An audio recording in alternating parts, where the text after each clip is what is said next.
Welcome प्यारे बच्चों। तो आप लोग मुझे काफी देर से बोल रहे थे कि सर अतीत में दबे पांव की एक वीडियो बना दीजिए।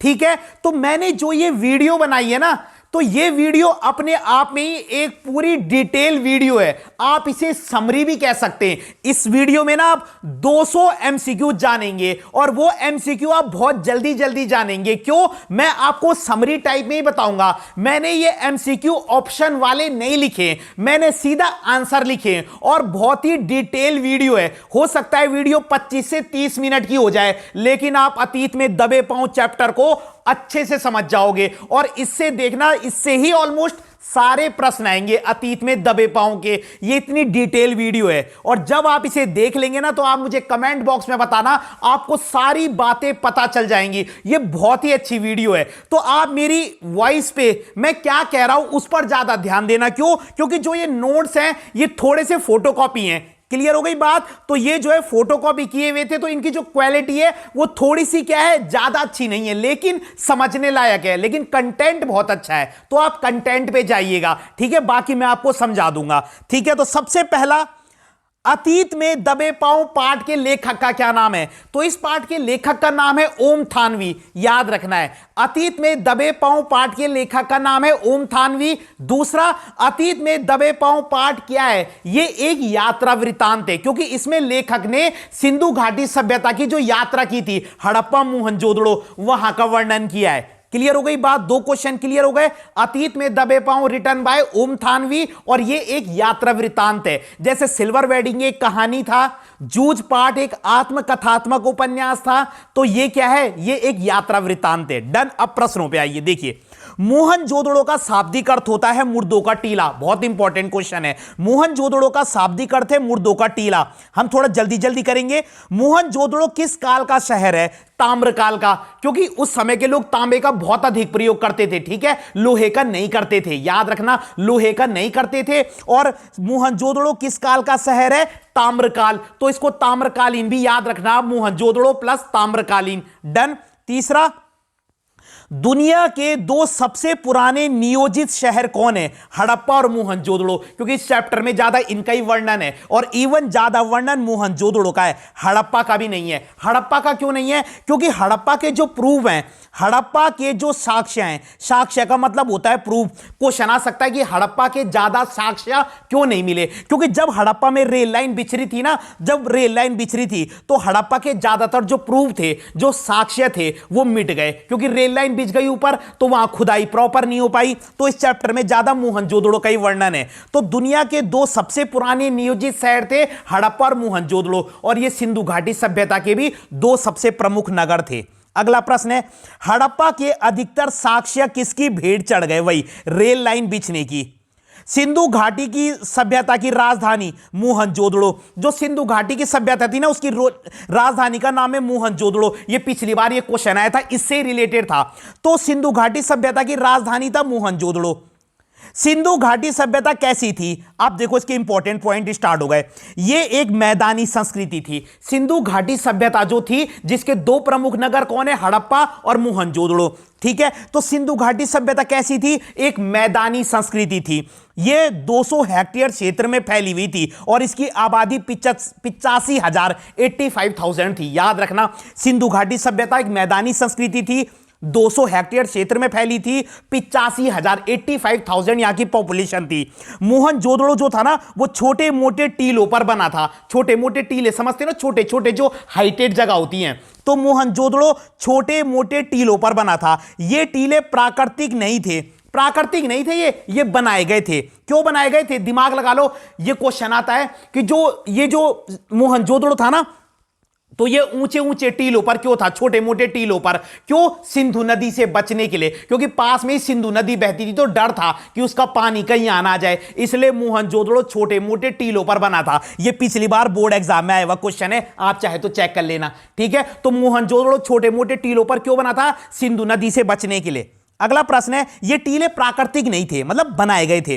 कच्ची और पक्की दोनों तरह की ईंटों से धरती की सतह को ऊंचा किया गया था। तो ये जो टीले, ये कच्ची और पक्की दोनों तरह की ईंटों से बनाए थे। याद रखना, ये जो टीले बने जिनके ऊपर मोहनजोदड़ो बसा हुआ है, ये कच्ची और पक्की दोनों तरह की ईंटों से बने। अगला प्रश्न है, सबसे ऊंचे चबूतरे पर क्या था? तो सबसे ऊंचे चबूतरे पर बौद्ध स्तूप था। अब मैं इसकी पूरी जानकारी दूंगा। सबसे ऊंचे चबूतरे पर क्या था? बौद्ध स्तूप था। बौद्ध स्तूप से प्रश्न आ सकता है। बौद्ध स्तूप ये 25 फुट ऊंचे चबूतरे पे था। याद रखना, सबसे ऊंचे चबूतरे पर क्या था? बौद्ध स्तूप था। उस चबूतरे की हाइट कितनी थी जिसके ऊपर बौद्ध स्तूप था? 25 फुट। याद रखना, जिस चबूतरे के ऊपर बौद्ध स्तूप था उसकी हाइट 25 फुट थी। चबूतरे पर भिक्षुओं के कमरे भी हैं। अब उस चबूतरे में जो साइड में भिक्षुओं के कमरे भी हैं। 1922 में, बहुत इंपॉर्टेंट, 1922 में राखाल दास बनर्जी ने इस स्तूप की खोज करने के लिए यहां आए। 1922 में, 1922 में राखाल दास बनर्जी इस स्तूप की खोजबीन करने आए थे। तो राखाल दास बनर्जी के बाद मोहनजोदड़ो की खुदाई हरेल्ड हरग्रीव्स ने की। बहुत इंपॉर्टेंट है। सबसे पहले तो किसने करी थी मोहनजोदड़ो की खुदाई? राखाल दास बनर्जी ने 1922 में। राखाल दास बनर्जी ने 1922 में की और उनके बाद किसने करवाई मोहनजोदड़ो की खुदाई? हरेल्ड हरग्रीव्स। बहुत इंपॉर्टेंट और बहुत शानदार वीडियो है। अगला देखो, और किसके निर्देश पर वहां खुदाई का अभियान चलाया गया? भारतीय पुरातत्व सर्वेक्षण के महानिदेशक जॉन मार्शल, इनके आदेश पर हो रही थी वो खुदाई। ये भारतीय सर्वेक्षण विभाग के महानिदेशक थे, इनका नाम है जॉन मार्शल, आ सकता है। मोहनजोदड़ो की खुदाई में मिली पंजीकृत वस्तुएं कितनी है? 50,000 से ज्यादा। बहुत इंपॉर्टेंट, मोहनजोदड़ो की जब खुदाई हो रही थी तो वहां कितनी पंजीकृत वस्तुएं मिली? 50,000 से ज्यादा। नागर भारत का सबसे पुराना लैंडस्केप किसे कहते हैं? बौद्ध स्तूप को और उसके चारों ओर के दृश्य को। कहीं पर यह मोहनजोदड़ो भी हो सकता है क्योंकि मोहनजोदड़ो में यह उपस्थित था, इसलिए आप एमसीक्यू के हिसाब से देखना। तो बेसिकली नागर भारत का सबसे पुराना लैंडस्केप किसको कहा गया है? नागर हो गए। नागर भारत का सबसे पुराना लैंडस्केप किसको कहा गया है? बौद्ध स्तूप और उसके चारों ओर के दृश्य को। यह आपने याद रखना है, ठीक है। नागर भारत का सबसे पुराना लैंडस्केप। क्लियर होगी बात। अगला प्रश्न है, राजस्थान और सिंध की धूप की क्या विशेषता है? मतलब राजस्थान की धूप कैसी थी और सिंध की धूप कैसी थी? तो राजस्थान की धूप तो पारदर्शी थी। पारदर्शी का मतलब होता है ट्रांसपेरेंट, मतलब, ठीक है। और सिंध की धूप चौंधियाती थी। याद रखना ये भी कि राजस्थान की धूप तो पारदर्शी है और सिंधु घाटी सभ्यता, सिंध की धूप चौंधियाती है। अगला है, राजस्थान और मोहनजोदड़ो में लेखक को क्या समानता नजर आती है? अब जब लेखक मोहनजोदड़ो में टहल रहा था ना तो उसको मोहनजोदड़ो को देखकर राजस्थान की याद आ जाती है। तो दोनों में सिमिलैरिटी लॉन्ग क्वेश्चन में भी आ सकता है। तो दोनों जगह खुला आकाश है, धूप है, बबूल है। बबूल वो कहते हैं जो धूल चारों तरफ गोल घूमती है, एक तरफ ज्यादा ठंड और ज्यादा गर्मी। याद रखना ये, ठीक है। और सूना परिवेश, सूना एकदम सुनसान, ये सिमिलैरिटी है। अगला है, स्तूप वाला चबूतरा, वही जिसके ऊपर स्तूप है जो मैंने बताया था। मोहनजोदड़ो के खास हिस्से में इसे गढ़ कहते हैं। याद के रखना, जहां वो स्तूप वाला चबूतरा है ना, जिसके ऊपर वो बौद्ध स्तूप है, वो चबूतरा, ठीक है, उसके चारों ओर के जिस हिस्से में वो है ना, उस जगह को गढ़ कहते हैं। सभी अहम और दुनिया भर की प्रसिद्ध इमारतों के खंडर जैसे प्रशासनिक इमारतें, सभा भवन, ज्ञानशाला, महाकुंड और कोठार, ये कठोर नहीं है, कोठार है। कोठार उसे कहते हैं जहां पर वो लोग अनाज रखते थे। याद रखना, वो लोग कर के रूप में जो उनको अनाज मिलता था ना, उसे कोठार कहते हैं। याद रखना। तो ये पता कहां है? ये सबसे इंपॉर्टेंट चीज है, चबूतरे के पीछे यानी पश्चिम की तरफ। याद रखना, चबूतरे के पीछे पश्चिम में, ये सब ये इंपॉर्टेंट चीज है। जैसे प्रशासनिक इमारतें, सभा भवन, ज्ञानशालाएं, जो स्कूल हैं, जो महाकुंड हैं, जो कोठार हैं, ये सब चबूतरे के पीछे और पश्चिम में। याद रखना है।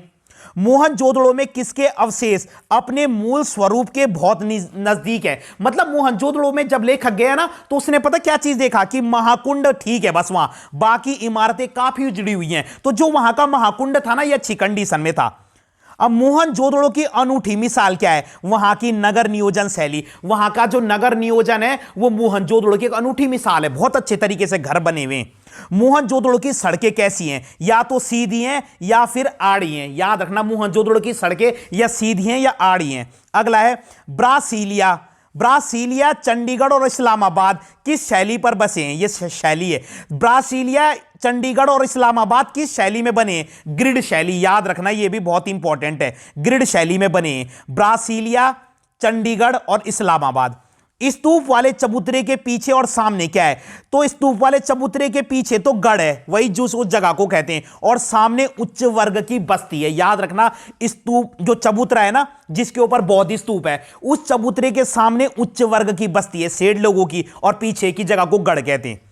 कामगारों की बस्ती दक्षिण की तरफ है, यानी कि पूरब की तरफ तो है सेठ लोगों की बस्ती। याद रखना, पूरब की तरफ है सेठ लोगों की बस्ती और दक्षिण की तरफ है काम करने वालों की बस्ती, कामगारों की बस्ती। दोनों बहुत इंपॉर्टेंट है। पूरब की बस्ती किसको माना जाता है? सेठ लोगों की, और दक्षिण की काम करने वालों की। अब देखो ये स्टेटमेंट वाले क्वेश्चन बहुत आते हैं। सिंधु घाटी सभ्यता से संबंधित कौन सा विकल्प सही है या नहीं है, ऐसे ही क्वेश्चन आएंगे, ढंग से देखना इनको। सिंधु सभ्यता में साधन संपन्नता और भव्यता का आडंबर था नहीं, वो लोग आडंबर नहीं करते थे। भव्यता माने होता है सुंदरता का। वहां के घर भले ही छोटे छोटे भी थे लेकिन वो बहुत सुंदर थे, तो वहां दिखावा नहीं था। तो सिंधु घाटी सभ्यता में भव्यता का आडंबर नहीं था, याद रखना ये। सिंधु सभ्यता राजपोषित धर्म पोषित ना होकर कैसी थी? समाज पोषित। बिल्कुल करेक्ट है। सिंधु घाटी सभ्यता राजपोषित नहीं थी। राजपोषित का मतलब होता है वहां किसी राजा का शासन नहीं था स्पेशली, और धर्म पोषित का मतलब है ना वहां के लोग किसी पर्टिकुलर धर्म के प्रति बहुत वो थे, मतलब उस धर्म को मानते थे, ऐसा कुछ नहीं था। तो वहां की सभ्यता समाज पोषित थी। समाज पोषित का मतलब होता है सब लोग मिलकर रहते थे, ना वहां किसी राजा का शासन था, ना पर्टिकुलर धर्म को माना जाता था। तो ट्रू हो गए। सिंधु घाटी सभ्यता एक जल संस्कृति है, बिल्कुल राइट। वह ताकत से शासित होने की अपेक्षा समझ से अनुशासित थी, बिल्कुल सही है। वहां ऐसे कोई हथियार नहीं मिले जिससे यह लगे कि सिंधु घाटी सभ्यता में लड़ाई झगड़ा होता था, नहीं। वहां के लोग बहुत डिसिप्लिन वाले थे। वहां के सभी घरों के दरवाजे मुख्य सड़क की तरफ खुलते नहीं। वहां के घरों के जो दरवाजे थे ना वो मुख्य सड़क की तरफ नहीं खुलते थे, याद रखना। तो अगर आएगा खुलते थे तो रॉन्ग हो जाएगा। सभी घरों के लिए मुख्य सड़क से गलियों में जाना पड़ता था, बिल्कुल सही। पहले आपको गलियों में जाना पड़ेगा तब घर के अंदर एंट्री होगी, इसीलिए उनके दरवाजे मुख्य सड़क पर नहीं खुलते, गलियों में जाना है तब अंदर जाओगे। अगला है, सभी घरों के लिए उचित जल निकासी की व्यवस्था थी, बिल्कुल सही है। मतलब जो सारे घर थे ना वहां से पानी निकलने का एक प्रॉपर तरीका था। मतलब जो गद्दा पानी भी जाता था ना वो सारे घरों से गद्दा पानी होकर एक हौज में गिरता था। तो वहां जल निकासी की बहुत अच्छी व्यवस्था थी। जल निकासी का मतलब होता है जो गंदा पानी जा रहा है, मतलब जिसको आप कहते हो वाटर एग्जिट, ठीक है। और जो वहां के घरे पक्की ईंटों के बने थे, कुछ कच्चे भी रहेंगे, ज्यादा पक्की ईंटों के थे। सिंधु घाटी सभ्यता क्या थी? साधन संपन्न थी, लेकिन उसमें भव्यता का आडंबर नहीं था, यह सही है। मैं पहले ही बोल चुका हूं वो साधन संपन्न थी पर वहां आडंबर नहीं था। 100 वर्षों से अब तक मोहनजोदड़ो के कितने भाग की खुदाई हो चुकी है? 1/3। याद रखना है 100 वर्षों से अब तक मोहनजोदड़ो के 1/3 हिस्से की खुदाई हो चुकी है। मोहनजोदड़ो की खुदाई के समय कौन कौन सी वस्तुएं मिली थी? इंपॉर्टेंट है। इमारतें, सड़कें, धातु पत्थर की मूर्तियां, चौक पर बने चित्रित भांडे। चित्रित भांडे माने वहां के लोग बर्तनों पर चित्रकारी करते थे। मुहरें, साजो सामान, खिलौने, ये सब मिले। इसके अलावा भी बहुत सारी चीजें मिली हैं, ठीक है। काला पड़ गया गेहूं भी है, वो बाद में बताएंगे, वो अजायब घर में वो चीजें। अभी आप इतनी याद रखो यहां पे कि ये चीजें मिली है खुदाई से।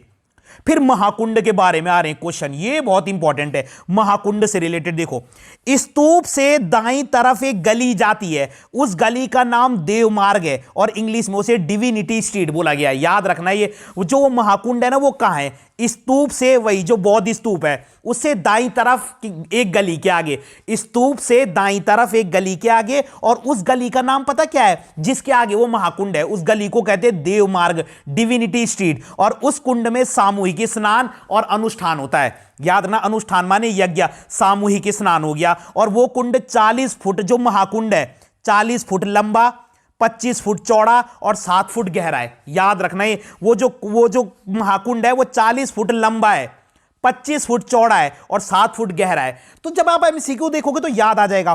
कुंड में उत्तर और दक्षिण से सीढ़ियां उतरती है, यह भी कहीं आया था। उस कुंड में ना उत्तर और दक्षिण से उतरने के लिए सीढ़ियां है, और उत्तर में 2 पंक्तियों में 8 स्नान घर है। वहां ना मतलब 8 स्नान घर इस लाइन में, 8 स्नान घर दूसरे लाइन में, और उनके दरवाजे अपोजिट की तरफ खुलते हैं। अगर आगे खुल जाएंगे तो दोनों टकरा नहीं जाएंगे। एक लाइन में भी 8 स्नान घर है, दूसरी लाइन में भी।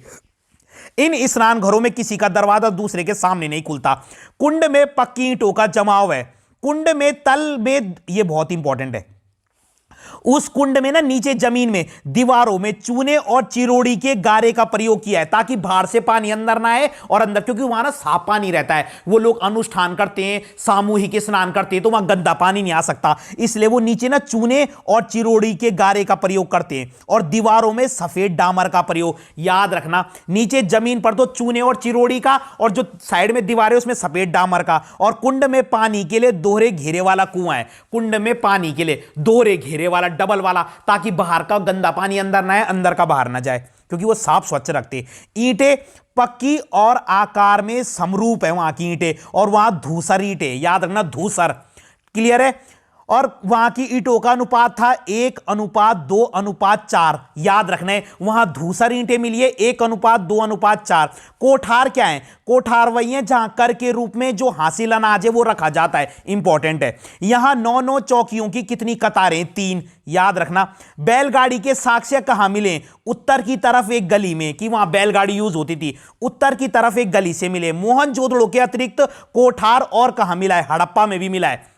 ये कोठार वही है जहां अनाज रखा जाता था, और मोहनजोदड़ो के अलावा ये हड़प्पा में भी मिला है। खेती, यहां के लोग खेती भी करते थे, पशुपालन भी करते थे, और यहां पत्थर और तांबा भी था, याद रखना, यहां के लोग खेती भी करते थे, पशु भी पालते थे, पत्थर और तांबा भी था, ठीक है। पत्थर मिला है सिंध में, और तांबे की खाने राजस्थान में, क्लियर हो गई बात, याद रखना, पत्थर सिंध में, तांबे की खाने राजस्थान में। अगला है, मिस्र और सुमेर में किसके उपकरण हासिल किए जाते थे? ठीक है, तो मिस्र और सुमेर में किसके उपकरण जो है प्रयोग किए जाते थे? चकमक और लकड़ी के, चकमक और लकड़ी के उपकरण बनाते थे मिस्र और सुमेर के लोग, ठीक है।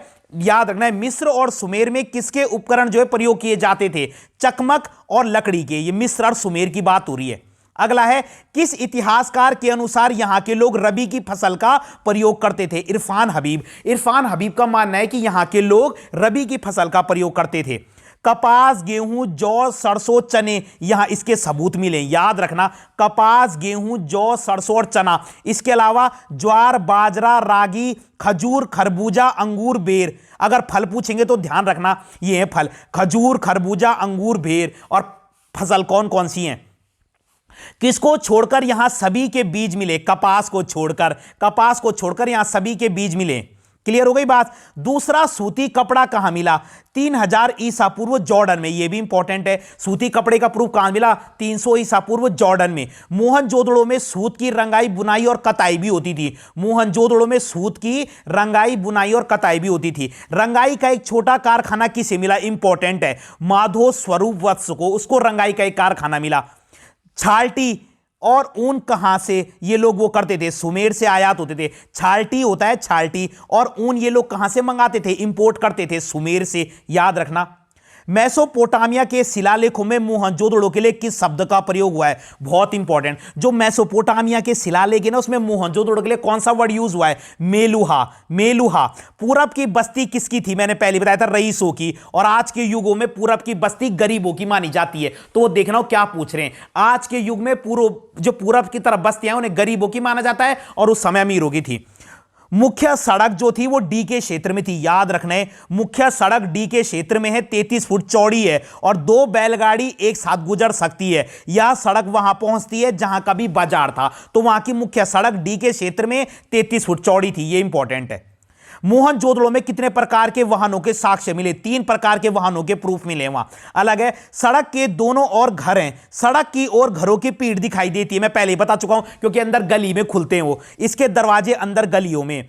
चंडीगढ़ में ठीक यही शैली 50 साल पहले कार्बूजिए ने यूज की थी, बहुत इंपॉर्टेंट है। चंडीगढ़ में ठीक यही शैली ना, वही कि जिसके दरवाजे अंदर गलियों की तरफ खुले, कार्बूजिए ने यूज की थी। स्वास्थ्य के प्रति भी यहां के लोग जागरूक थे। छोटी सड़क कितनी चौड़ी थी? याद रखना, 9 से 12 फुट। बड़ी मैंने ऊपर बताई थी, छोटी सड़क 9 से 12 फुट। और कुएं यहां लगभग 700 कुएं मिले, इंपॉर्टेंट। एक ही प्रकार की ईंटों से बने हैं और एक ही आकार की ईंटों से बने 700 कुएं। काशीनाथ दीक्षित के नाम पर यहां के मोहल्ले का नाम है डीकेजी। डीकेजी जो मोहल्ला है वो काशीनाथ दीक्षित के नाम पर है। ईंटों का अनुपात था 1:2:4। और कौन सी ईंटें थी? धूसर ईंटें, मैंने ऊपर बताया था। डीकेजी, डीकेजी जो मोहल्ला है, पहली दीवार में खिड़की नहीं है, दूसरी मंजिल में खिड़की है। जो डीकेजी मोहल्ले में घर है ना, डीकेजी में, उसमें क्या है, नीचे पहली दीवार में तो खिड़की नहीं है, दूसरी मंजिल में खिड़की है, और घरों का आकार लगभग 30 गुना, मतलब 30 गुना 30 फुट का है। ठीक है, याद रखना, ये घरों का आकार लगभग 30 गुना 30 फीट का है। ये वाला देख लेना आप थोड़ा सा। ठीक है, और मुखिया का घर, मुखिया का जो घर होता है ना, उसमें 2 आंगन और 20 कमरे। केवल तीसरे पॉइंट को एक बार आप देख लेना, बस मुझे तीसरे पॉइंट में थोड़ा सा कंफ्यूजन हो रहा है कि ये क्या है, 30 गुना 30 है या क्या है। ठीक है, तो डीकेजी जो वहां का मोहल्ला है, उसमें पहली दीवार में तो खिड़की नहीं है, और जो 2 मंजिला है ना, वहां खिड़की है, प्लस वहां का जो मुखिया का घर है ना, उसमें 2 आंगन है और 20 कमरे हैं। अब है डीकेबीसी। ये जो डीकेबीसी है ना, देखो आपको सारे याद तो करने पड़ेंगे भाई, अब चैप्टर इतना डिटेल है। डीकेबीसी जो मोहल्ला है, ये पूरब में, और यहां दाढ़ी वाले याजक नरेश की मूर्ति मिली है। बहुत इंपॉर्टेंट है ये वाला भी। डीकेबीसी जो है ना, ये पूरब की तरफ है, और यहां एक याजक नरेश की मूर्ति मिली थी। ठीक है, दाढ़ी वाले याजक नरेश की मूर्ति कहां मिली थी, डीकेबीसी में, याद रखना। फिर है एचआर हल्का। ये हल्का, ये जो एचआर हल्का है ना, ये भी इंपॉर्टेंट है। एचआर हल्का, एचआर हल्का, ये जो नाम रखा गया है, ये हैरल्ड हरग्रीव्स के नाम पे, जैसे ऊपर एक मोहल्ले का नाम काशीनाथ दीक्षित के नाम पे था ना, डीकेजी, याद है, तो ये जो है किसके नाम पर है, हैरल्ड हरग्रीव्स के नाम पर। देखो यहां पे बताया था मैंने, देखो काशीनाथ दीक्षित के नाम पर डीकेजी मोहल्ला है। डन, याद रखना है ये आपने। उसके बाद एचआर हल्का किसके नाम पे, हैरल्ड हरग्रीव्स के नाम पर, और यहां नर्तकी की मूर्ति मिली है। जैसे अभी मैंने क्या बोला था, याजक नरेश की मूर्ति कहां से मिली थी, डीकेबीसी से, याद करना पड़ेगा। और एचआर हल्का हैरल्ड हरग्रीव्स के नाम पे, और नर्तकी की मूर्ति यहीं मिली है। और ये नर्तकी की मूर्ति पता कहां है, दिल्ली में, याद रखना है, दिल्ली संग्रहालय में। राखाल दास बनर्जी के बाद, ये मैं बता चुका हूं, हैरल्ड हरग्रीव्स ने खुदाई कराई थी, और कब कराई थी, 1924-25 में। और राखाल दास बनर्जी ने कराई थी 1922 में मोहनजोदड़ो की, याद रखना ये। और हैरल्ड हरग्रीव्स ने उनके बाद कराई 1924-25 में। अब एक और है वीएस हिस्सा। ये जो वीएस हिस्सा है ना, ये माधो स्वरूप वत्स के नाम पर है। ये वही है जहां जिसे रंगरेज का कारखाना यही मिला था। याद है माधो स्वरूप वत्स कौन है, मैंने ऊपर बताया, जिनको रंगरेज का कारखाना मिला। और कहां मिला, रंगाई का कारखाना, वीएस हिस्सा में, ये भी याद रखना है। 2 कतारों में 16 छोटे 1 मंजिला मकान है, स्नान घर सभी घरों में, और ये कर्मचारियों कामगारों के घर रहे होंगे। अंदाजा लगा रहे कि ये या तो कर्मचारियों के घर थे या कामगारों के। कहां, वीएस हिस्सा में। अगला है, बहुत डिटेल वीडियो है, मैंने पहले ही बोला था, कुओं को छोड़कर यहां सब कैसा है, कुओं को छोड़कर यहां सब चौकोर है या आयताकार है, कुओं को छोड़कर यहां सब चौकोर है या आयताकार है। ग्रेगरी पोसेल का क्या मानना है, तो ग्रेगरी पोसेल का मानना था कि यहां के छोटे घरों में नौकर चाकर के होंगे। तो ग्रेगरी पोसेल का मानना है, याद रखना है, ग्रेगरी पोसेल जो है उनका मानना था कि यहां के जो छोटे छोटे घर है ना, वो नौकर चाकर के होंगे। शिरीन रत्नागर का क्या मानना है, यह भी इंपॉर्टेंट है। शिरीन रत्नागर का मानना है कि सिंधुवासी कुओं से सिंचाई कर लेते थे। ठीक है, याद रखना है, सिंधुवासी कुओं से सिंचाई कर लेते थे, शिरीन रत्नागर का मानना है। क्लियर है। और कुछ विद्वानों के अनुसार सिंधु सभ्यता कैसे उजड़ी, पानी के अभाव में। कुछ लोग कह रहे हैं कि पानी की कमी के कारण यह सभ्यता उजड़ गई, और कईयों का मानना है कि पानी से। तो याद रखना ये एमसीक्यू कैसा है। मोहनजोदड़ो को देखकर लेखक को किसकी याद आती है, राजस्थान की। मैंने पहले भी बोला था, दोनों में सिमिलरिटी भी बताई है। और मोहनजोदड़ो के घरों को देखते हुए लेखक को पता किस गांव की याद आती है, वहां के घरों को देखकर जैसलमेर के कुलधरा गांव की। जैसलमेर में कुलधरा गांव है, उसकी याद आती है। पीले पत्थरों वाला गांव है ये, गांव में घर हैं पर लोग नहीं रहते। कहते हैं 150 साल पहले राजा से तकरार होने के कारण लोगों ने घर छोड़ दिया था। ये किसकी बात हो रही है, जैसलमेर के कुलधरा गांव की। अगला है जॉन मार्शल। ये जॉन मार्शल है, जॉन मार्शल ने मोहनजोदड़ो पर कितने खंडों का एक विशाल प्रबंध छपवाया था, 3 खंडों का। याद रखना है, जॉन मार्शल ने मोहनजोदड़ो पर कितने खंडों का एक विशाल प्रबंध छपवाया था, 3 खंडों का। अजायब घर, जो वहां अजायब घर है ना, अजायब घर का मतलब होता है म्यूजियम, वहां एक म्यूजियम भी मिला है जिसमें अजायब घर वो छोटा था। ठीक है, कस्बाई स्कूल की इमारत जैसा, जैसे गांव में स्कूल होती है ना, उतना ही छोटा, सामान ज्यादा नहीं है। लेकिन क्या है, कहते हैं बल वहां की जो अहम चीजें थी ना, जो अहम चीजें थी वो कराची, लाहौर, दिल्ली और लंदन में जो मेन चीजें थी वो तो वहां से शिफ्ट हो गई। कहां पहुंच गई, कराची, लाहौर, दिल्ली और लंदन में। जैसे नर्तकी की मूर्ति दिल्ली में। खुदाई में निकली पंजीकृत चीजों की संख्या 50,000 है। अजायब घर में पता कौन रहता है, अली नवाज। ये वहां बाहर मतलब काम करता है, तैनात रहता है अली नवाज। यहां सोने के गहने भी मिले जो चोरी हो गए, यहां औजार भी मिले लेकिन हथियार नहीं मिले। इसीलिए कहा जाता है कि सिंधु घाटी सभ्यता कैसी थी, अनुशासन प्रिय थी। क्यों? क्योंकि वहां हथियार नहीं मिले। सिंधु घाटी सभ्यता में अनुशासन था लेकिन ताकत के बल पे नहीं था, वहां लोग खुद ही मिलजुल के रहते थे।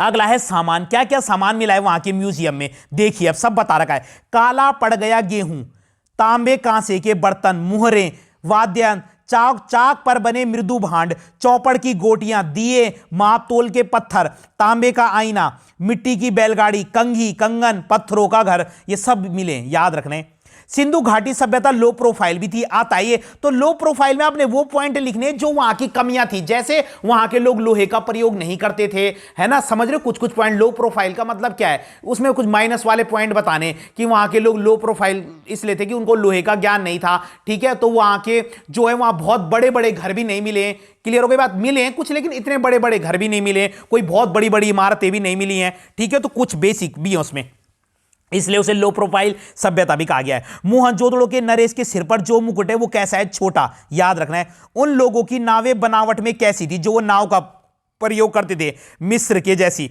आकार में छोटी। सिंधु घाटी के लोगों में कला या सुरुचि का महत्व था। सही है, वहां के लोग कला या सुरुचि को प्रेम करते थे। सुरुचि का मतलब होता है वहां के लोग ना दीवारों पर चित्रकारी वगैरह, तो उनका इंटरेस्ट इस चीज में था, कला में। सिंधु घाटी सभ्यता में आकार की भव्यता की जगह क्या था, उसमें कला की भव्यता थी। मतलब सिंधु घाटी सभ्यता कोई बहुत बड़ी सभ्यता नहीं थी, घर बड़े बड़े नहीं थे, लेकिन बहुत सुंदर थी। वहां दिखावा नहीं था, आडंबर नहीं था। खुदाई में किसकी सुइयां मिली है, वहां तांबे और कांसे की सुइयां मिली है। याद रखना, खुदाई में तांबे और कांसे की। काशीनाथ दीक्षित को वहां सोने की कितनी सुइयां मिली, 3 सुइयां मिली, जिनमें से एक 2 इंच लंबी थी। काशीनाथ दीक्षित को वहां 3 सुई मिली, जिनमें से एक 2 इंच लंबी है। और ये सुइयां बारीक कशीदाकारी कहते हैं, जिससे हम लोग कपड़े पे किसी चीज से वो नहीं करते, मतलब ड्राइंग टाइप की बनाते हैं, सिल्के उड़के डिजाइन, वही है। तो काशीनाथ दीक्षित को 3 सुई मिली, जिनमें से एक 2 इंच लंबी थी, और ये सुइयां बारीक कशीदाकारी के काम आती थी। दाढ़ी वाले नरेश की मूर्ति पर क्या है, तो जो दाढ़ी वाले नरेश की मूर्ति मिली थी ना, मैंने बताया था, उसके बदन पर आकर्षक गुलकारी वाला दुशाला है। आकर्षक गुलकारी वाला दुशाला, याद रखना। सिंध की खास पहचान क्या बन गया है, छापे वाला कपड़ा, याद रखना ये भी। और खुदाई में सुइयों के अलावा और क्या मिले, हाथी दांत और तांबे के सुए। सुइयां तो मिली है, प्लस हाथी दांत और तांबे के सुए भी मिले। सुए वो होते हैं जिनसे बड़ी बड़ी चीजें सिली जाती हैं, दरियां बुनी जाती हैं, लेकिन दरी का कोई साक्ष्य नहीं मिला। सुए तो मिले हैं तांबे और हाथी दांत के, जिनसे दर्रियां बुनी जाती हैं, लेकिन दर्रियों का कोई सबूत नहीं मिला है। तो ये बहुत डिटेलिंग वीडियो है, बहुत ही डिटेलिंग, आप इसी को पढ़ के समझ गए होंगे, लेकिन इसमें सारे इंपॉर्टेंट पॉइंट्स हैं। अगर आप समझ गए ना, किसी भी प्रश्न को कर लोगे, ठीक है। आपको ढंग से पढ़नी पड़ेगी। तो आपको वीडियो पसंद आई हो तो लाइक कीजिएगा, कमेंट कीजिएगा और चैनल को अधिक से अधिक शेयर जरूर कीजिएगा। धन्यवाद।